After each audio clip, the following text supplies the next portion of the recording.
Welcome to the deep dive. We take your sources, cut through the noise, and get straight to the practical takeaways. Today, we're tackling, well, probably one of the trickiest decisions out there right now, buying a car.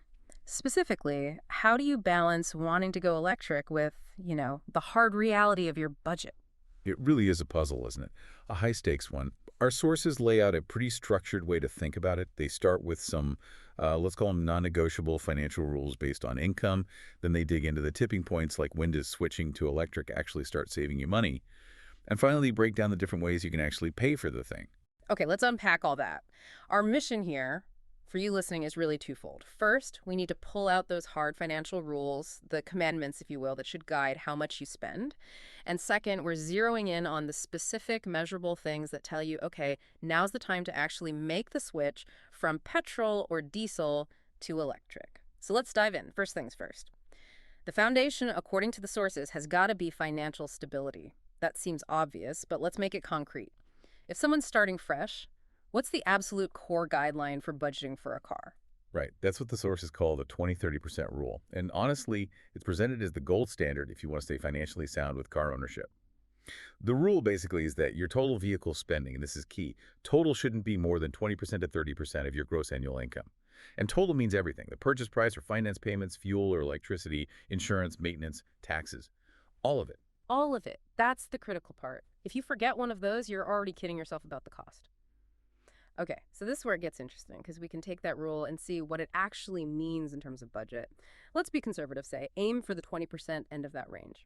The sources use some, well, pretty standard European income levels, and the numbers are stark. They really are. Let's take the lowest tier mentioned.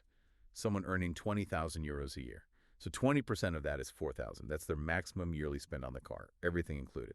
Now, if you estimate maybe 1,000 to 1,500 euro for your fixed running cost insurance, basic upkeep, maybe a bit of fuel or charging, that leaves only, 2,500 to 3,000 euros a year for the car itself, like the finance payment or saving up, which translates roughly to a total price tag for the car of maybe 6,000 to 8,000 are, assuming you pay it off reasonably quickly. Wow, and at that price, 6,000 to 8,000, the sources are pretty blunt. Your priority has to be just pure efficiency and reliability. You're basically looking at used city cars, maybe older, very basic used EVs, if you can even find them. It's tight. Very tight.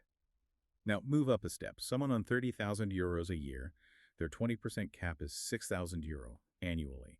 Take out those running costs again, maybe their purchase budget allows for a car somewhere in the 9,000 to 12,000 range. Here, the sources suggest you can start thinking a bit more about comfort, maybe some tech features. We're talking mid-range compacts, perhaps some newer hybrids if there's a good deal. Okay, and then the top tier mentioned, the 40,000 euro earner budget opens up a bit more. 20% is 8,000 euros a year. So maybe after running costs, they can realistically aim for a car priced over 15,000 euro. And that's where you start seeing, better quality, maybe more performance, latest gen EVs, or nicer mid-segment models.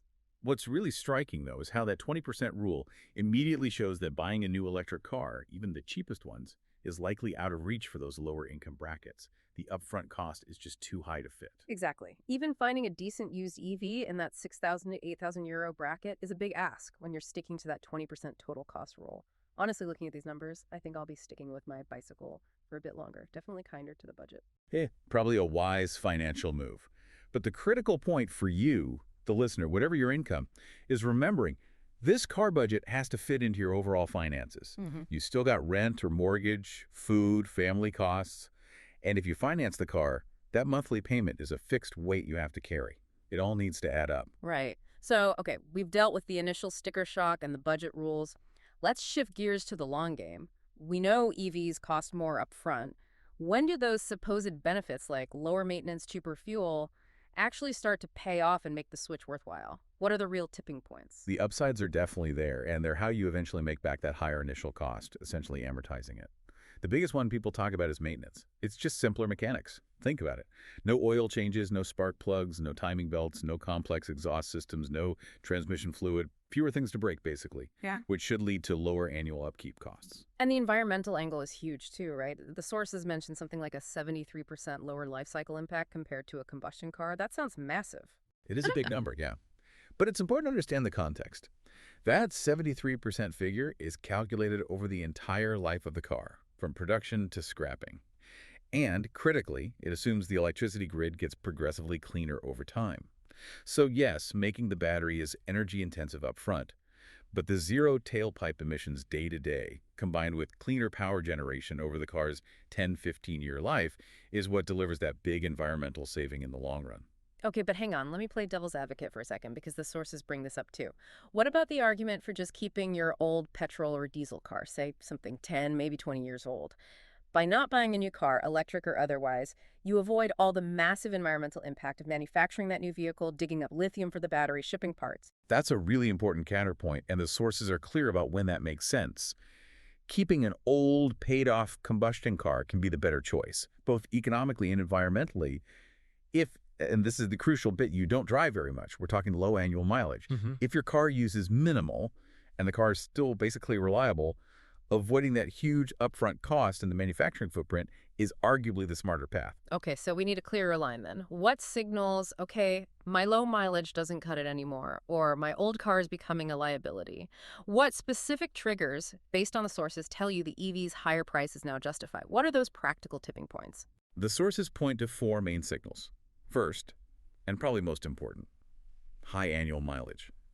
If you're driving over, say, 10,000 kilometers a year, the savings on fuel, especially if you can charge cheaply at home, start to add up much faster. That helps you pay back the higher purchase price quicker. Below 10,000 kilometers a year, the payback takes a lot longer.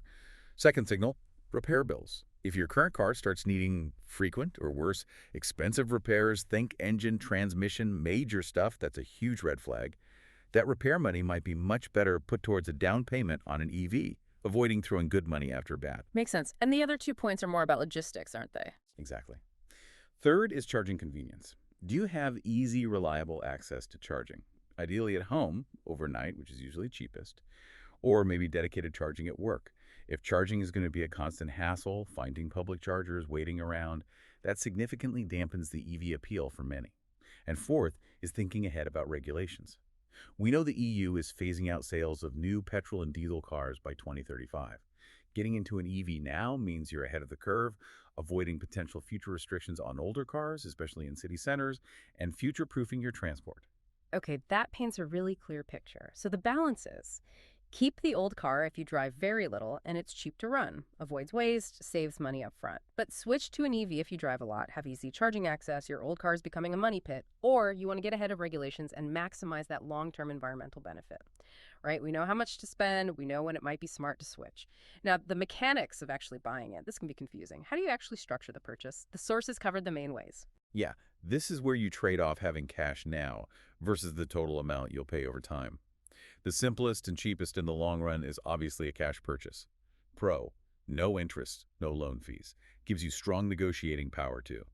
Makes it easier to stay within that 20-30% total cost rule over the car's life. Con, it's a massive hit to your savings all at once. For many people, especially in those lower income brackets we discussed, it's just not feasible. So then you look at financing. Option one, getting a loan from a bank or another lender. The potential upside here is you might get personalized rates, flexible terms, maybe more transparency, often easier to pay off early without big penalties. Downside, it can involve more paperwork, credit checks, providing guarantees takes a bit more effort. And what about financing right there at the dealership? That's often pushed quite hard, sometimes called VFG or dealer finance with the final balloon payment. Right, dealer financing, sometimes structured as a vendor finance guarantee or personal contract purchase, PCP, with that big balloon payment at the end. The appeal is usually a lower monthly payment, which looks attractive up front, makes the car seem more affordable month to month. But the big warning flag is the total cost. You're paying interest, often higher rates than a bank loan, plus there can be various fees bundled in. It pushes you closer to that 30% ceiling or even over it. You also tend to have less flexibility and might be tied into dealership servicing, for example. Okay. And one last option, which seems like a potential sweet spot for budget buyers wanting electric, used EVs. Solves the high initial cost problem, right? But adds new risks. Absolutely.